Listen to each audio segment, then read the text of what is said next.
कर्ण और अर्जुन के अंतिम निर्णायक युद्ध को धर्म का युद्ध भी कहा गया। यह युद्ध सत्य और न्याय के लिए लड़ा गया और यह युद्ध द्वापर युग में लड़े गए सबसे महानतम युद्धों में से एक था। चलिए कर्ण पर्व के अनुसार इस युद्ध की व्याख्या करते हैं। नमस्कार दोस्तों, स्वागत है आप सभी का आपके अपने YouTube channel A to Divine पर एक बार फिर। अगर आपने हमारे चैनल को अभी तक सब्सक्राइब नहीं किया है तो कर लें और बेल आइकन जरूर दबा दें दोस्तों, ताकि आने वाली वीडियोस की नोटिफिकेशंस आपको सबसे पहले मिल सके। दोस्तों, द्रोणाचार्य की मृत्यु के बाद दुर्योधन पुनः शोक से आतुर हो उठा। अब द्रोणाचार्य के बाद कर्ण उसकी सेना का कर्णधार हुआ। पांडव सेना का आधिपत्य अर्जुन को मिला। कर्ण और अर्जुन में भांति भांति के अस्त्र शस्त्रों की मारकाट से युक्त महाभयानक युद्ध हुआ, जो देवासुर संग्राम को भी मात करने वाला था। कर्ण और अर्जुन के संग्राम में कर्ण ने अपने बाणों से शत्रु पक्ष के बहुत से वीरों का संहार कर डाला। 17वें दिन से पहले तक कर्ण का युद्ध अर्जुन के अतिरिक्त सभी पांडवों से हुआ। उसने महाबली भीम सहित पांडवों को एक पर एक रण में परास्त किया, पर माता कुंती को दिए वचनानुसार उसने किसी भी पांडव की हत्या नहीं की।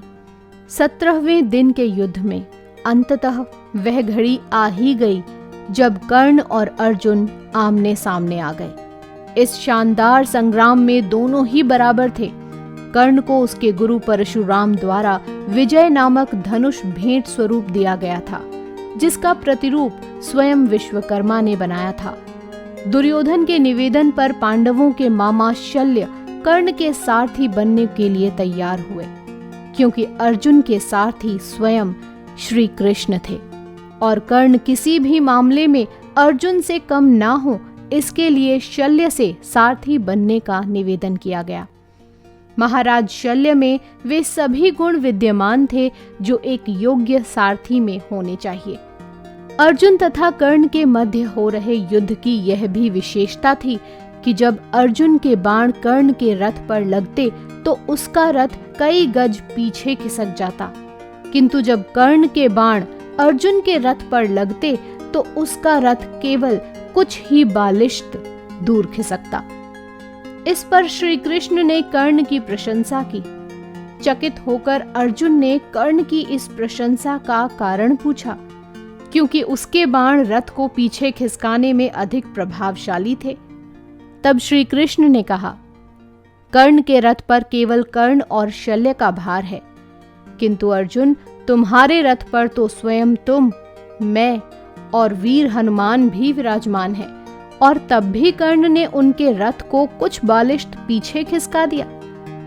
युद्ध में कर्ण ने कई बार अर्जुन के धनुष की प्रत्यंचा काट दी, किंतु हर बार अर्जुन पलक झपकते ही धनुष पर प्रत्यंचा चढ़ा लेता।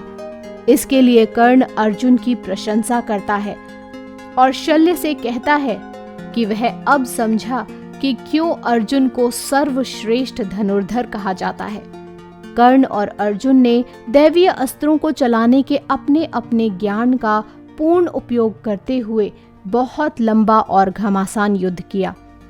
कर्ण द्वारा अर्जुन का सिर धड़ से अलग करने के लिए नागास्त्र का प्रयोग किया गया, किंतु श्री कृष्ण द्वारा सही समय पर रथ को भूमि में थोड़ा सा धंसा लिया गया, जिससे अर्जुन बच गया। इससे नागास्त्र अर्जुन के सिर के ठीक ऊपर से उसके मुकुट को छेदता हुआ निकल गया। नागास्त्र पर उपस्थित अश्वसेना नाग ने कर्ण से निवेदन किया कि वह उस अस्त्र का दोबारा प्रयोग करे, ताकि इस बार वह अर्जुन के शरीर को भेदता हुआ निकल जाए। किंतु कर्ण ने माता कुंती को दिए वचन का पालन करते हुए उस अस्त्र के पुनः प्रयोग से इनकार कर दिया। यद्यपि युद्ध गतिरोध पूर्ण हो रहा था, किंतु कर्ण तब उलझ गया जब उसके रथ का एक पहिया धरती में धंस गया। वह अपने को दैवीय अस्त्रों के प्रयोग में भी असमर्थ पाता है, जैसा कि उसके गुरु परशुराम का श्राप था। तब कर्ण अपने रथ के पहिए को निकालने के लिए नीचे उतरा और अर्जुन से निवेदन किया कि वह युद्ध के नियमों का पालन करते हुए कुछ देर के लिए उस पर बाण चलाना बंद कर दे। तब श्री कृष्ण अर्जुन से कहते हैं, कर्ण को कोई अधिकार नहीं है कि वह अब युद्ध नियमों और धर्म की बातें करे, जबकि स्वयं उसने भी अभिमन्यु के वध के समय किसी भी युद्ध नियम और धर्म का पालन नहीं किया था। उन्होंने आगे कहा कि तब उसका धर्म कहा गया था जब उसने दिव्य जन्मा द्रौपदी को पूरी कुरु राज्यसभा के समक्ष वैश्या कहा था। द्यूत क्रीड़ा भवन में उसका धर्म कहा गया था, इसलिए अब उसे कोई अधिकार नहीं कि वह किसी धर्म या युद्ध नियम की बात करे।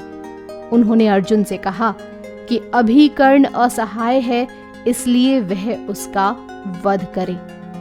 श्री कृष्ण कहते हैं, अर्जुन, यदि तुमने इस निर्णायक मोड़ पर अभी कर्ण को नहीं मारा तो संभवतः पांडव उसे कभी भी नहीं मार सकेंगे और यह युद्ध कभी भी नहीं जीता जा सकेगा।